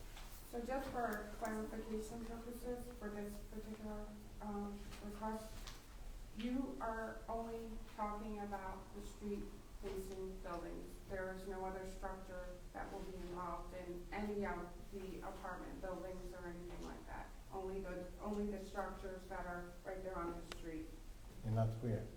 on that, like 10 to The ones on facing West Main. facing West Main. Correct. I think what she's getting at is you're done with any excursions to taking people's garbage, or like the garbage is going across the way. The restaurant's garbage is out of the question of being used, right? Everything stays the same. And everything there is stabilized and copacetic between everyone. No, not in my plan and not, Yeah. But you initially asked, you were talking about maybe using that garbage, using that dumpster, right? No. no, No, that's no, not we the have question different. I have tonight is what I said. This only involves the structures that are on the street and no other structures that are on that property. Correct, we're not doing any. That's all I wanted to know. But the garbage did, but the dumpster did involve another structure, and I wanna make sure that it's no longer involved, That correct? was not part of this Only going to discussion. the, He said that Across the the street. garbage Across is the within street. the Or building. Court Street. Court Street. Court Street, Right. correct, Yeah. all right. And management is taking that garbage now? Because it was. No, it's resident. management, you know, it's the residents are not, the liability Yes, issues. going I- forward, yes. There's a property And the manager management He has to have responsible for on-site, that. people That was on-site part of manage. Yes, For taking it That to. wasn't part of my question. Right? Clean the place, who's gonna clean the hallways? Yeah, I need a maintenance guy. What about the hallway? I'm sorry, I can't. I need a maintenance guy yes. Yeah, who take care of the garbage and make sure the hallways are clean. and the curtains are right. All right, The well, man, he cannot make it. any other questions from council? Yes, I got, you guys say the cell phone compliance is confirmed. How do Yes. we know that? Because, I mean, there's visible cell phone things up there, and the 6 different things I read seemed like they had to be somewhat disguised. Again, but if you read it, just read the paper, what I got, the 6 pages with this one, the other one, everything is compliance, I looked it over. If you find something, let me know, but I looked it over, I didn't see When any. when I looked it over, it read to me like they needed to be shielded and masked in some sort of way, right? And That's it- the way it seemed to read? Depends Yes what. or no? Depends what. It depends which roof. You're talking about. I'm talking about the left building. So the left, no, if you look at the start of the building, it's talking about the right building on top of Electricolino, or that only has to be not visible, and that has the No, fence. that's, Okay, look it over. The I towers I read are it the- 5 times, and that's Mr. what it's. Steiner, the building on the left has these fake chimneys put in place to hide the machinery that are all visible. No, that's what it's supposed to be. The fake chimneys are what's supposed to be there. It's hiding equipment. There's other equipment. I just wanna, it says here, it's all compliance confirmed. I'd like you guys just to make sure it is, because the goal of that, back when that was all done, was to not have all these tower-looking things. I mean, maybe even painting some of them red, they'll blend it, I just feel like Again, there's it's something supposed to be more done on If this. it's something that it's not compliance, we have to send a letter to the company, Verizon, and I believe they will comply. You know what I mean? Alright. It's nothing, I can't do anything. This was done 15 to 20 years ago or more. I wasn't here 15 to 20 years ago. I could And I only wasn't- do and hold things accountable today. That's all I can do. How many different companies have equipment up there? Just one? 2. Two? Was 3, and they merged. One company merged, I think one company, T-Mobile bought somebody else. All right, so we'll ask our professionals if you could just, check that out to see exactly what the requirements are for that. And then my final thing is, with the engineer's report from CME. Number 7 talks about the historic preservation, making a determination of whether this building qualifies as key. I believe, during the historic preservation inventory that was done a number of years ago, that this building is, I believe Adam will correct me if I'm wrong, I looked, but it's a key building. So I think that there should be on the record that this is most definitely a key building from the historic preservation ordinance plan, and required to be treated as such. It's a historic building, and people who own historic buildings in town, like myself at 103 Broad Street, are required to maintain them in the historic atmosphere, and this building should be maintained in that way as well. Exterior changes need to go before historic preservation. Any exterior changes, the slate roof, on the right side of the building, that is part of the critical architectural and needs to be maintained, unless historic preservation says otherwise. You are correct. On the historic preservation's registration, if you want to call it that, both these buildings are considered key buildings. Correct, yeah. Outside of that, just making sure that the parking leases get executed and other things get executed and followed by our engineers. This application has gone from like 28 units. Never 20. It was pretty high. It was really high. It was 19. 19? Okay. And there was no sinks in the bathroom, there were no washer dryer units. We now have 9 apartments. I would live in any one of these. They have washer dryer units, they're nice spaces. It's taken 2 years, how long have you guys worked, how long have you been with us now? 2 years? So this application is going on over 2 years. And I think we are, everyone has a right to have an economic use of their property. My job here, and I think everyone's job up here, is to make sure that economic use is consistent with our downtown and furthers the redevelopment vision and the plan for the downtown. Apartments like this, that I do believe these 9 apartments will bring in tenants that will spend money downtown. And I think that's, Not if they're driving around all day.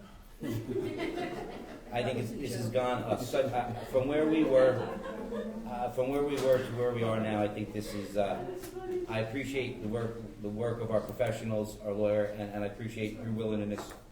We don't always see eye. We have had lots of fights, but I appreciate your willingness to work with us to do something that it is better than what it was going to be. So, Thank you. Matt, I have just 2 more questions. Sure. Please. Sure. The, you mentioned a lot about in the email about the, garbage removal. I just wanna make sure that includes recycling too. Yes. Okay. Yes.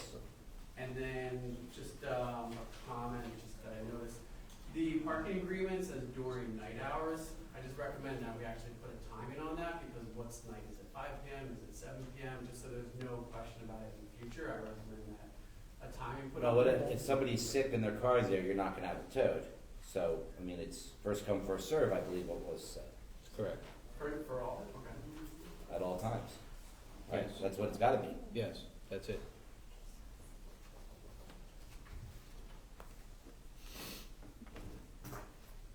Okay. Good, Chuck? Yes, that was it, thank you. Barbara? Good. Anybody else, council? The lease agreement for the parking, that's gonna be, is that gonna be run with the land, or is that just a license that disappears? It's as the just a property? license, if he sells that other piece, it won't be available.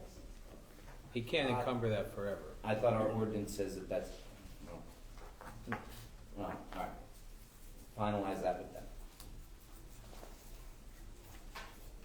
All right, so to recap.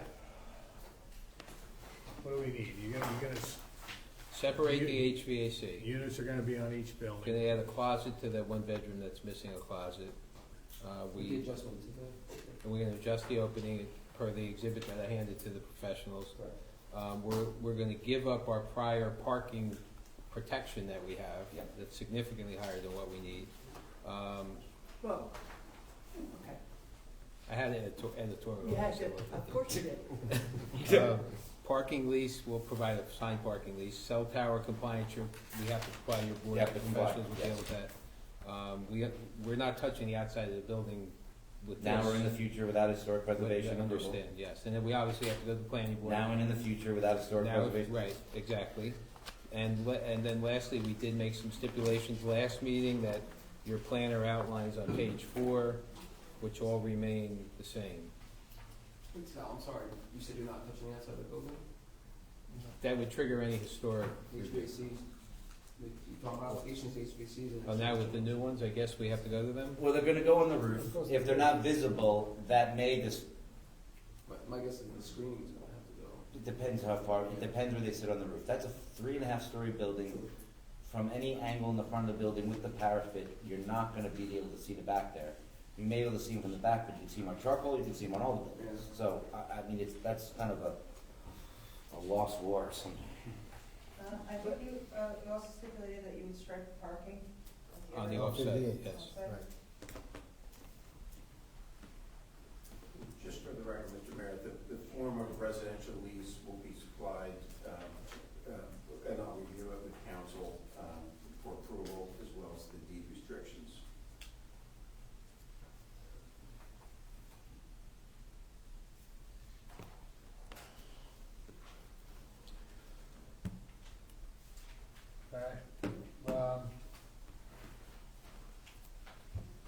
So as far as this, with all these amendments, I mean, we good to go on all these conditional amendments, or would you need to come back once more with all the final, or are we good to go just based on? Well, you could vote, subject to approval of a final resolution. I'm not gonna be in a position to read, because there's so many conditions that we can prepare the resolution the next time and vote on the formal resolution. But I think a general vote tonight, that way we know if it's approved or not before we prepare the resolution. But any vote tonight would be subject to a formal resolution to be reviewed and approved at the next meeting. Okay. Now, this vote we're taking is to move this to planning board, or this is it? Yeah. We have to go to planning. Yeah, And HVAC. And historic And preservation. historic preservation. Yeah. This just So moves it this from vote- us to the This next. vote is pending. not, Right, it's also pending any conditions, let's just clarify that. Any approval here is pending the conditions put on by historic preservation, and any ongoing conditions put on by historic preservation, as well as any conditions and requirements of the planning board. Yes? Yes. Mr. Steiner, yes? We're Yes, all we good have with to that? apply to them. All right. Someone like to move this, or? I'll make a motion to approve it. Are you considering both applications, or are you voting one application at a time? We should vote two separate resolutions. Individually? Yeah. Okay. But the conditions just mentioned will apply to each. So, first one will be for A, which would be 10 to 12 West Main Street. I'll make a motion to approve it. I think this is the best plan we're gonna get. I think it's not gonna be filled with office space. The office market is not there.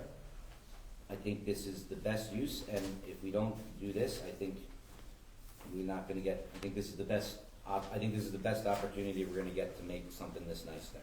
So I make a motion to approve. Second? I'll second. Any discussion? Roll call, please. Councilperson De Benedetto? Yes. Freeman? Yes. Jordan? No. Reich? Yes. Rogers? Yes. Schutzer? No, Thank you. you know why? I've been Okay. completely convinced. Yeah, this amended application is approved, for 10 to 12 West Main Street. Next one is we have an amended application for 14 to 16 West Main Street Holdings. Somebody like to move that? I'll make a motion to move that too. I'll second it. Any discussion on this one? Same thing.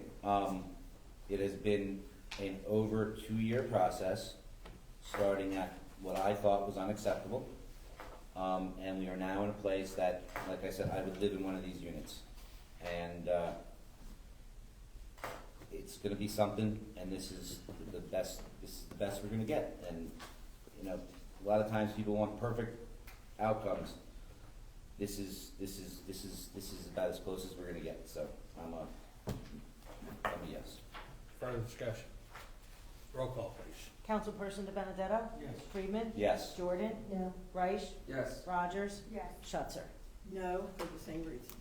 Thank you. This amended application. Thank you. Thank Good you, night. thank you for your patience and working with us. Thank you. Thank you. But it's gonna be followed. It's gotta be followed, or there will be code enforcement, and it will be, yeah, no, but They know. Thank you. Thank you.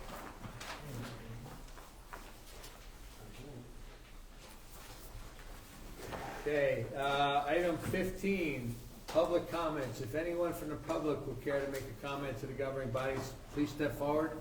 State your name and address for the record.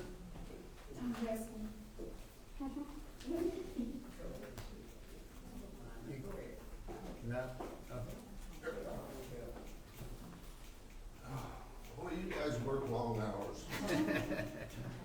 I'm Darwin Spears. I live at 10 Barklow Avenue, and I'm here to ask you probably the easiest thing you can do tonight. I brought this along because it just has to do with the city ordinance on Barklow Avenue for thoroughfare truck lanes. The ordinance says that Barklow Avenue is not a thoroughfare truck street. We got a lot of trucks. So I'm thinking that all I'm really asking you is to put up some 4-ton limit signs on each end of Barklow, make them very present, and keep the trucks off of Barklow Avenue. Thank you. They're going between South Street and Route 9. See, it's, I'm an old grandpa sitting over there, and our neighborhood is really getting a lot of young kids in it. I mean, the older families, the older people are moving out, and young families are moving in. Under 10 years old on my block, I've got 8 new kids. And I'm highly concerned about that traffic on Barklow Avenue. The police have done a good job, and they cracked down on the speeding, you know, with the radar thing, but we just, it's not gonna work. It's water and water, so we gotta do something. Educate the kids to stay out of the street, okay, lots of luck. But we can't educate the drivers, and it's their responsibility. I think in the state of New Jersey, the pedestrian has the right of way. We can start by, I just want to show you one more thing here. Where's my Vanna White at? This is my wife, Joanne. This is what's going on over here on Barcelo Avenue. This, Yes. it's in your packet. Okay. This is what's going on. This is the real deal. Are you ready? I took most of these pictures. I was working in my garage, had my phone, and I can hear them coming, particularly these dump trucks. They go one way empty and come back the other way. You have to know there's also a picture of an 18-wheeler over there. I see that. Now, an 18-wheeler has a load limit of 80,000 pounds. And if we have a 4-ton street, I'm going through my math, that's 76,000 pounds overweight. The dump trucks have got a 60,000 pound gross weight. We've got a 4-ton, we're 56,000 pounds overweight. Two things will come here. One is that these vehicles are the worst of the worst. And the other thing, by doing this, we can cut the traffic down by 10 to 20%. And they destroy the streets. Yeah.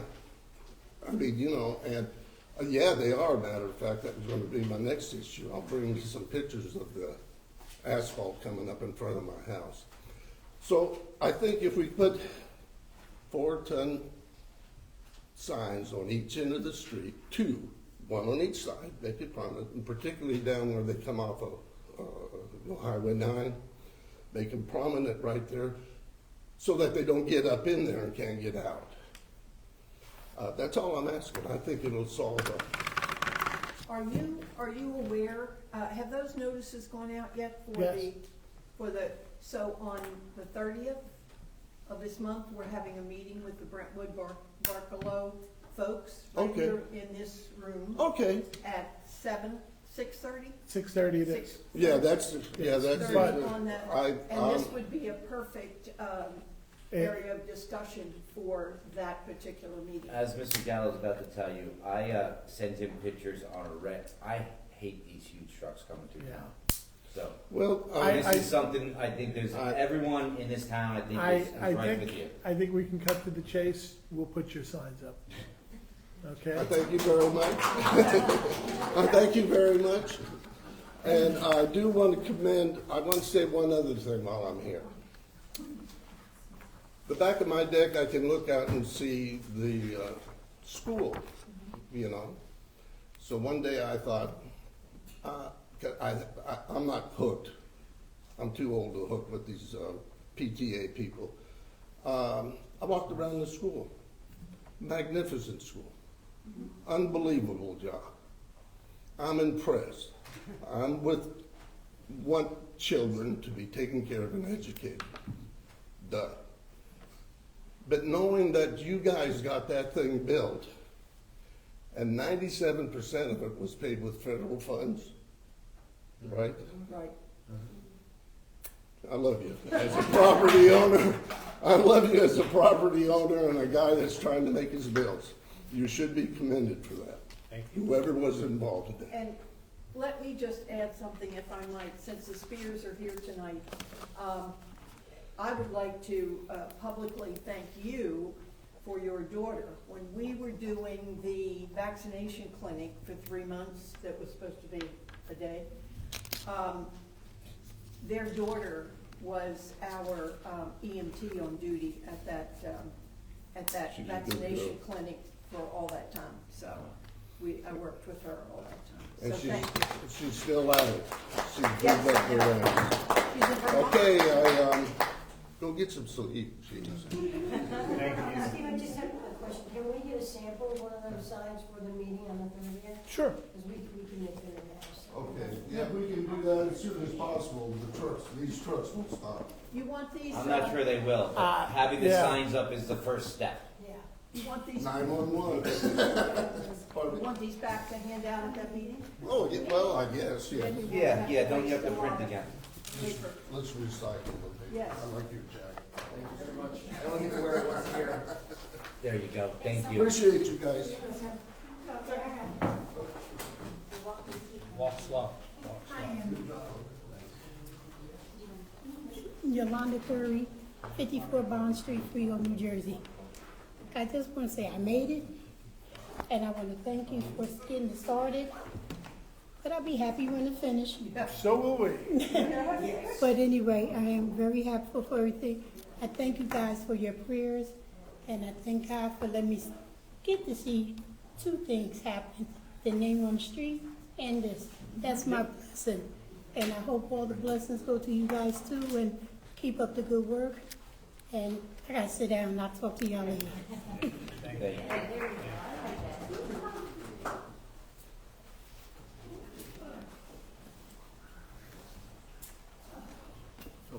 Phil Fideli, 7 4th Street. Sally Spinoza, 9 4th Street. So it's not a financial concern, although what people mentioned does affect us and we appreciate it.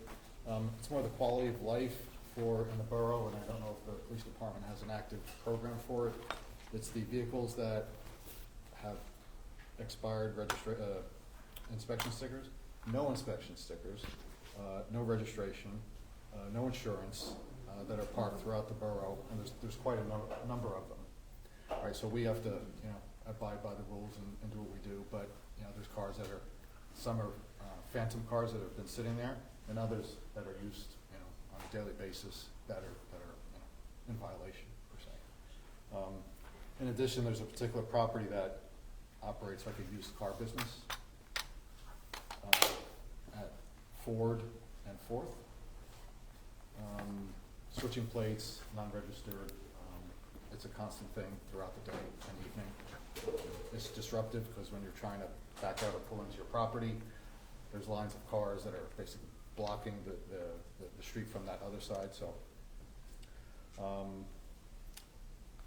And separate but related, so we turn on the TV at night and we see different towns, mostly North Jersey, that seem to have no money all of a sudden, and their schools all of a sudden don't have money, and I know the budgets were talked about tonight by various people, but as far as budget accountability that's available to the public to see, what's this financial state, so that we don't turn on the TV and Freehold Borough says, oh, we're a $200 million shortfall and we have to close 5 schools because somebody didn't do the accounting work correctly. Is that for the school district you're asking about? Well, it's the city, because it's the city as a city, which we see cities, up in North Jersey say they don't have. Yeah, they're separate. Yeah. Separate, yeah. And then school, so. So the school board is next week. So the schools are required to have a public hearing about their, So there's a separate their one. budgets, and they are required to put it up on their website. Okay. So people can see it, so yeah, absolutely. So I think they just got their numbers last week, so they're probably right now. Ashley? Yeah, we're gonna have a meeting, next week. We have a different date, so we should meet tonight, but they rescheduled because we just got our budget meeting notes. So if you'd like to come next week, I believe it's on Tuesday, the 25th maybe, whatever day it is. You can check online. Okay. We'll be posting it on Friday. We'll have all of the notes on there, and we are more than happy to answer any and all questions. So make sure you come, because we're expecting hopefully everybody to come, because this is going to be a very interesting discussion. Wednesday the 25th. Wednesday, there we go. Yeah, the school board budget hearing is Wednesday the 25th. And what time? 7 p.m.? 7 p.m. 7 And o'clock. Park Avenue Complex. Yeah, and we'll also have a public hearing on our budget also, which will be published. Okay, thank you. You're welcome. Thank you. Thank you. And did you get that address?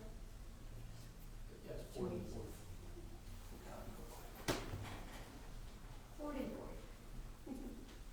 Good evening, Chris Colonier, Chief of Police.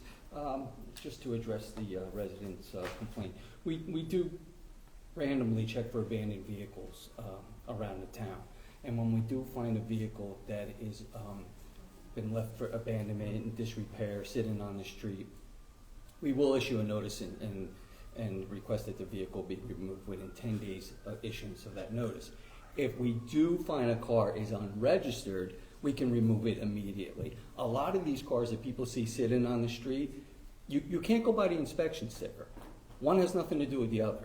A car can be uninspected, but yet it can be registered and insured, and we find that quite frequently. So that does create a little bit of a challenge for us.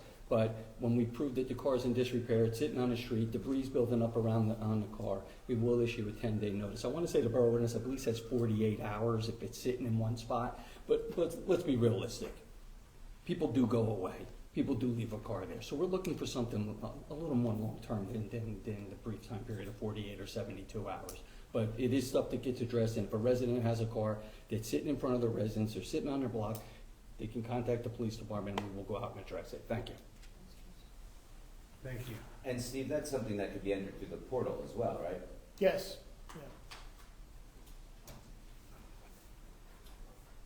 Anyone else? The Borough website, we have a Sorry. place where you can put complaints.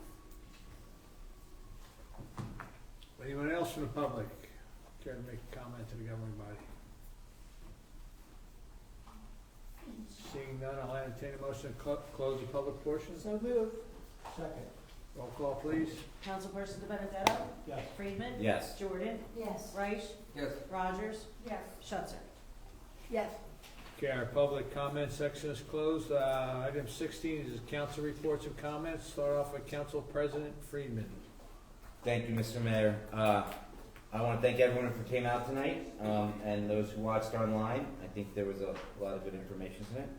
I want to thank everyone who came out to the parade yesterday. I think it was a home run, and really appreciate the community, the smiles and the happiness, and the children running around having a great time. It really demonstrates why Freehold is everyone's hometown. It's just a great place to live, great community, and it makes me honored to represent it. Thank you. Thank you. And I was going to say this at the end, but great job yesterday. Nothing but comments. And Main Street was packed with people. Nothing but positive comments throughout the entire day. So thank you, Jeff. Thank you. To you and your committee. Councilmember Schutzer. Yes, I also want to tell you, Jeff, that was just wonderful. You know, I think there's one way to describe the parades that we have, the concerts we have, all the activities that we have in town. And, you know, it's the motto for downtown Freehold, where there's always something going on. And there's always something going on in this town, and it creates a spirit that is very family-oriented and very positive.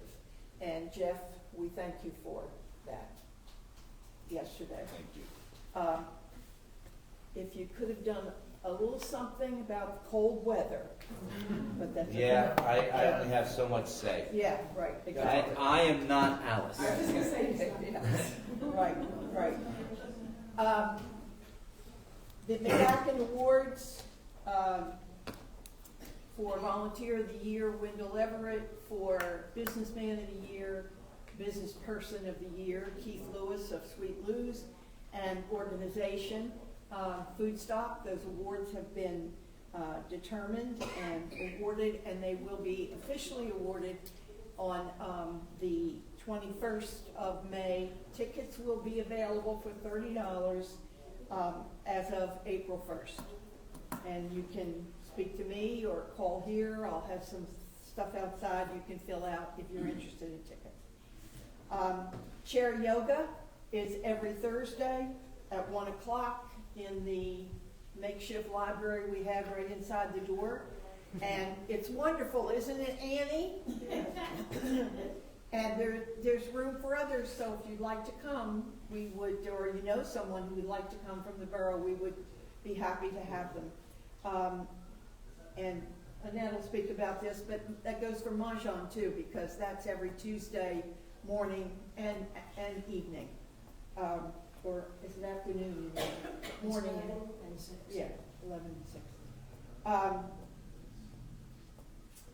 I had some things to say, but I'm not going to talk behind somebody's back, so I will say them later. I just want everybody to understand that I am a single family, single income, fixed income, older woman in town. I pay taxes, I pay water, I pay sewer, and I pay everything else that you pay.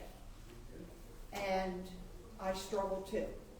I almost had a heart attack the last 2 months when my gas bill came, my heating gas bill. My electric bill, I paid all of the same bills that you pay. And if any person in this town thinks that I would vote to increase the financial burden that I have now, if I didn't think it was necessary and the only thing to do, then they are sadly mistaken. And I want you to remember that. There are no, that I know of, independently wealthy people up here making these decisions. And we pay exactly the same bills that you pay. So I was here today with the CFO and with the business administrator, and they sat down, spoke with each one of us individually about this and explained, and we've been watching it, and it is a necessary thing.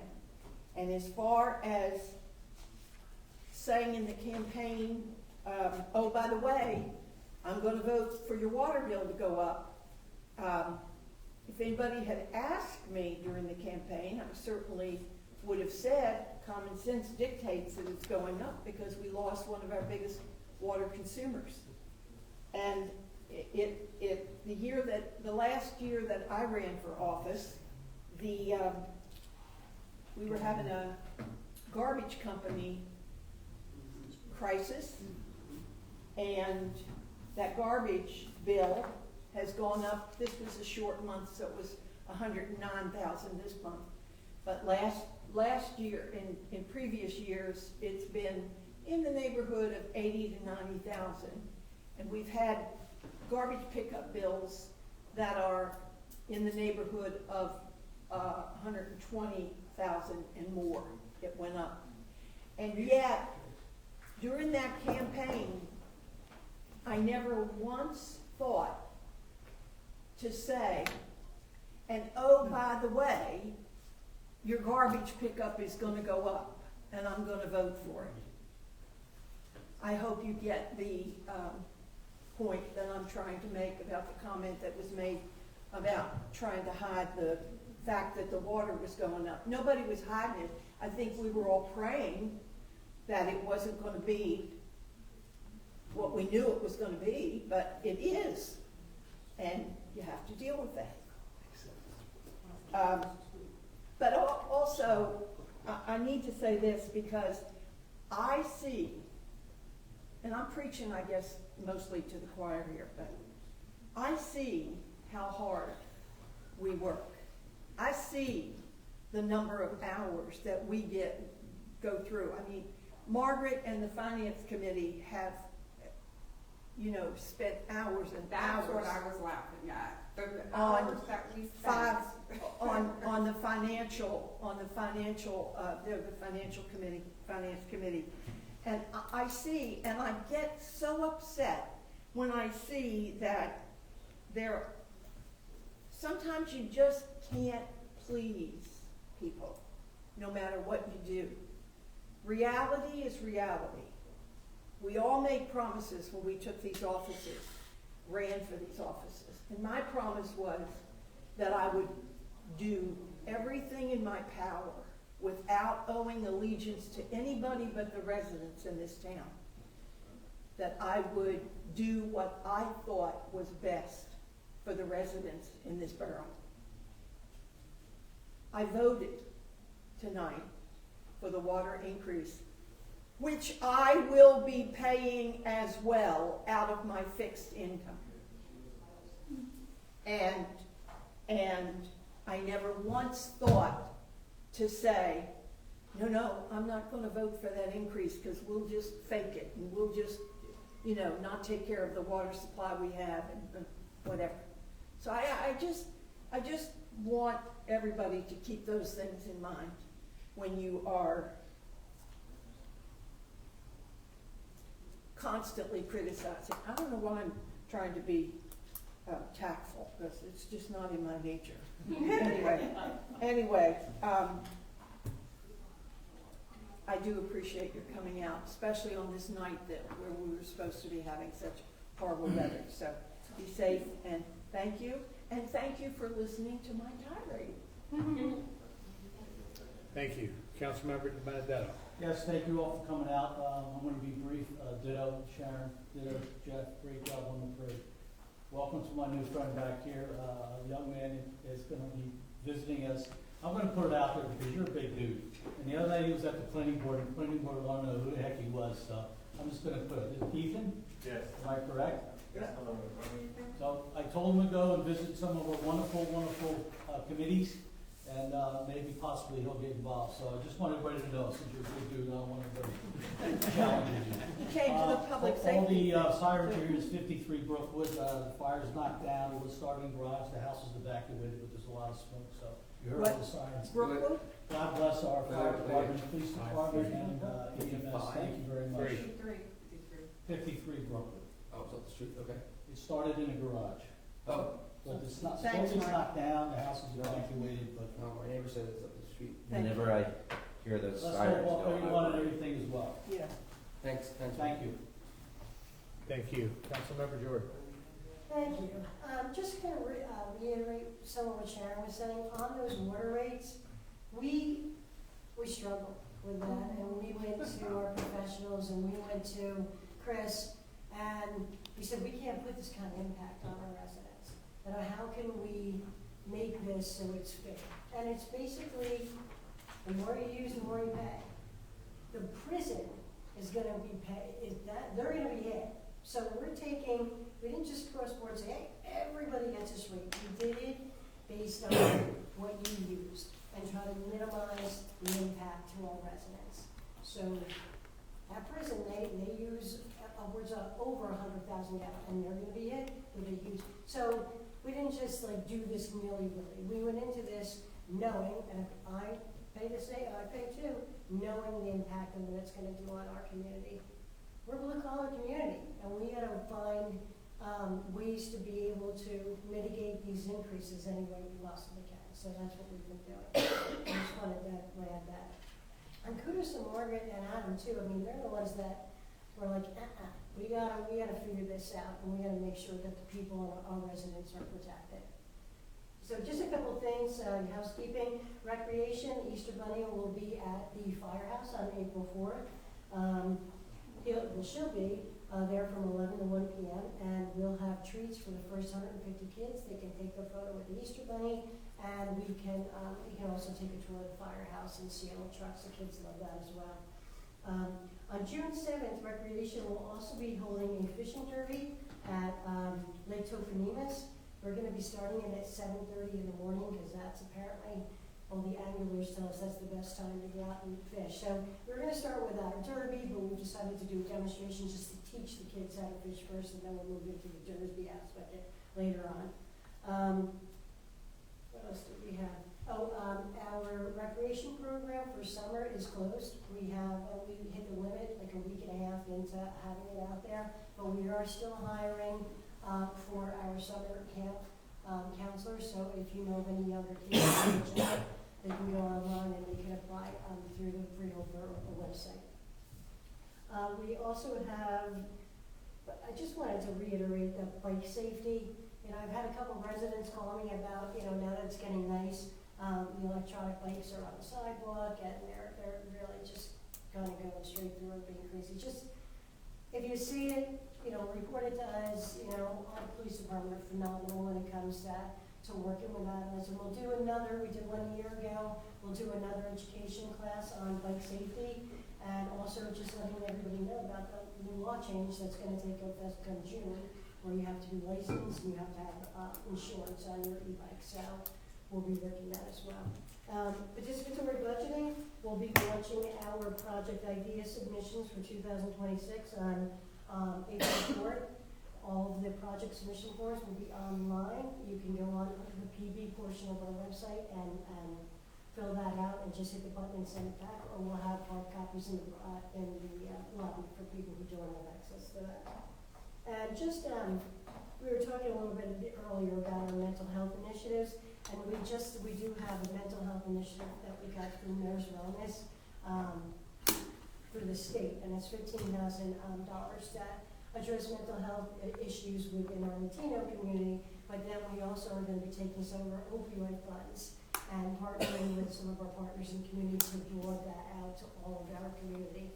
So not only, it'll be all the entire population of Freedom Borough, that if there's any kind of mental health needs that you have, we'll be able to help directly to where they are. And I think that's just about all I've got. Thanks for everybody. Oh, one more thing. Open Door has relocated from the one place on Throckmorton. Now they're at 80 Throckmorton, right across from Common Lodge.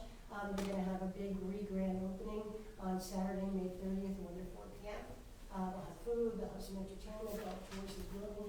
Everyone is invited to come out.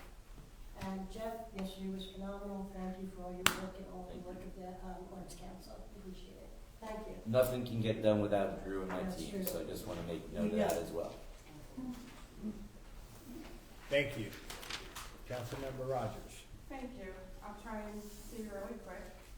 To start off with something positive, March is also Irish Heritage Month, so it honors the history and culture and contributions of Irish immigrants and their descendants to their contributions to the United States. Designated by Congress in 1991, it coincides with St. Patrick's Day. It commemorates the millions of Americans with Irish roots, noting their role in U.S. history, including 9 signatories of the Declaration of Independence. I did not know that. We celebrated with our historic parade this weekend. So thank you to Downtown Freehold and all of those who work to make this happen. This is one of the things I love about what makes Freehold Borough such a special town. Congratulations again to our Grand Marshals, Glenn Cashin, Rich and Roger King.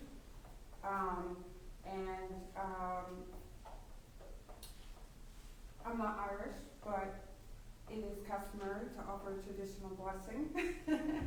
So it says, may your troubles be less and your blessings be more, and nothing but happiness come through your door. And then just a couple more comments. On HRAC, we actually have a member who is on the BPU, and he has offered to bring information to town that will help us mitigate some of the costs that we're seeing regarding our electric. It may or may not be an option for you, but he's putting together that information and will be sharing it with the community so that we can see if it's an option that can help us reduce those costs a little bit. I'm actually going to look into it for myself. As far as the other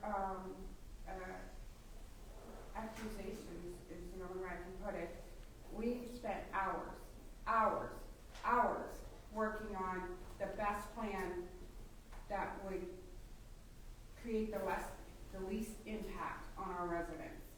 That's not a laughing matter to me. What I laughed at was the fact that we did put in all that time. We don't do it to get elected or to, to put our names out there. We do it because we live here and we don't want to impact ourselves any more than we want to impact our residents. So,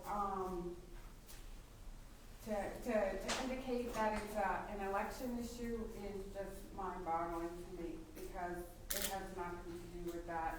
It has to do with doing what's best for our community.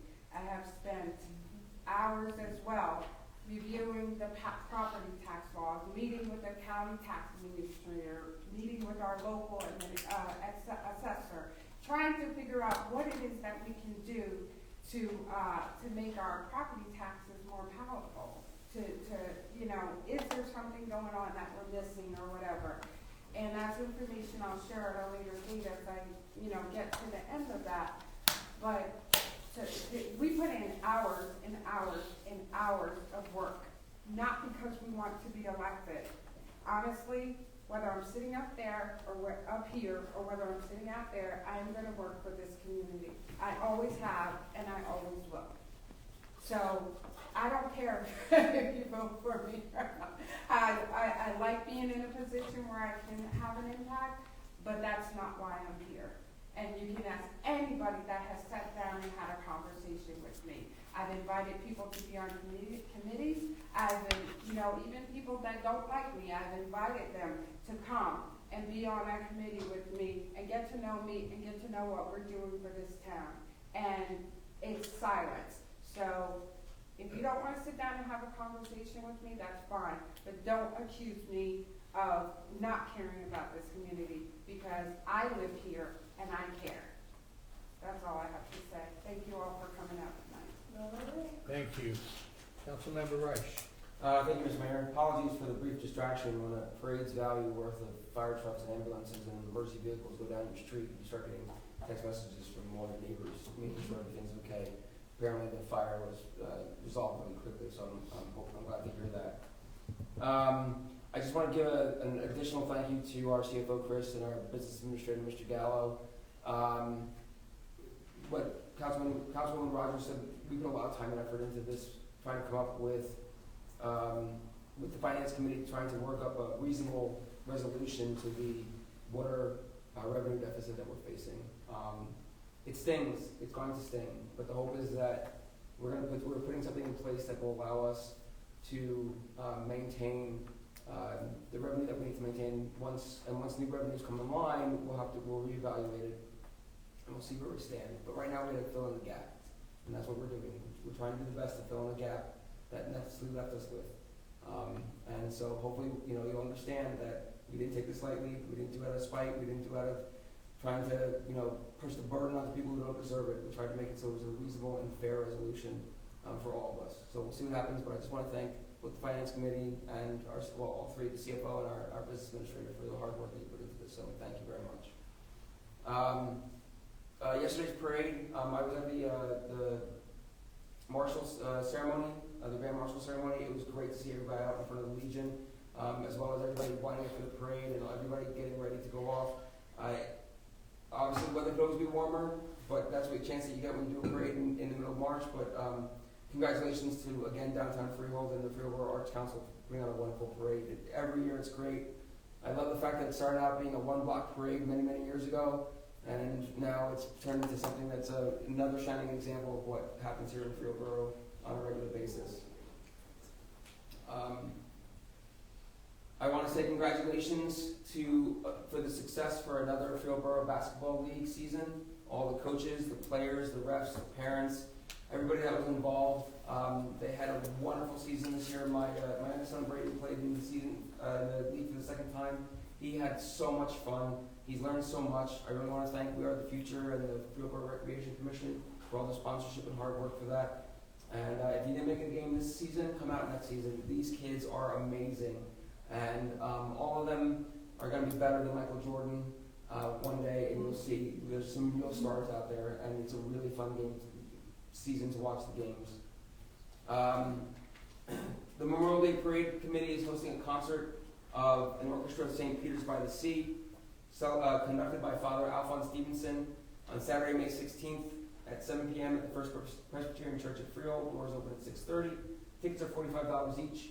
The parade committee members have tickets. We're going to be out at downtown at various events. There's also flyers up and around town with a QR code if you want to purchase online. Downtown Freehold is graciously hosting the online sales of that. There is a credit card fee associated to it.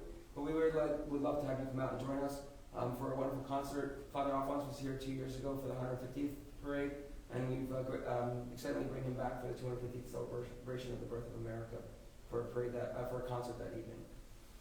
Last but not least, just as Councilwoman Margaret says, everybody's Irish on St. Patrick's Day. That's why I get to wear this jacket. So I'll leave you with this other Irish blessing. May your home always be too small to hold all your friends. Happy St. Patrick's Day. Thank you.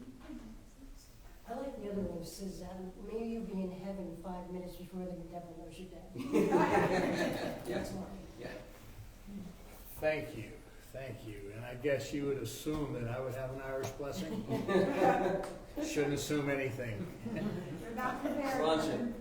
I just want to thank everyone for coming out tonight. You heard a lot tonight. I just need everybody to know, we work extremely hard and are well aware of our fiscal responsibility to our residents. Yeah, I just want to thank Steve, Chris, our finance committee.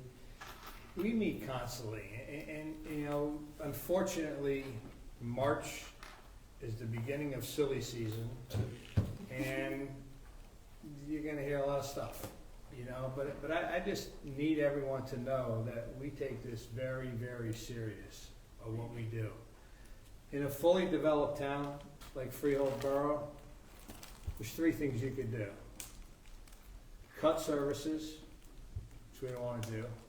You know, everybody likes the services that we provide here. You can raise taxes, which we don't wanna do. Or you could find alternate revenue sources, of which we've chose to do, to ease the burden of increasing the tax levy.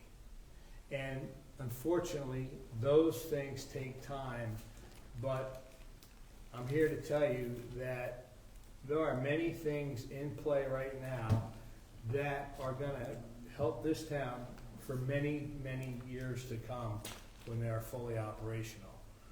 So no matter what you hear about, you should have said this when you ran, or you should have done this when you ran, we are transparent, and we tell everybody, you ask a question, we're gonna give you an answer. And if we don't have the answer, we're gonna find the answer and get back to you, period. You know, you can come up and ask us directly. If we don't know, we're gonna say we don't know, we'll find out. But I'm here, I just want everybody here that's left, and the people at home, to know that we take this job very, very serious. And we know the impact it has on our residents. You know, like the finance committee talked, you know, about this water increase. We were trying to put things into play that would offset the loss of Nestle's. Fortunately, it didn't work, so now we, you know, like Adam said, we need to fill that gap until something. You know, there's serious ground contamination in Nestle's pan, which is holding up the progress on what's gonna happen in there in the future. So, and without getting into details, I just need everyone to know that we take this extremely serious, and no matter what you hear, you know, in the kickoff to silly season, you can call us at any time and get any answer that you'll ever need. So, again, congrats to Jeff and the entire St. Patty's Day Parade Committee on another outstanding parade. And happy St. Patty's Day tomorrow. Sláinte. There being no further business, I'd like to entertain a motion to adjourn. Second? Roll call, please. Councilperson De Benedetto? Yes. Friedman? Yes. Jordan? Yes. Wright? Yes. Rogers? Yes. Schutzer? Yes. Thank you all. Thanks for coming out. Have a great evening.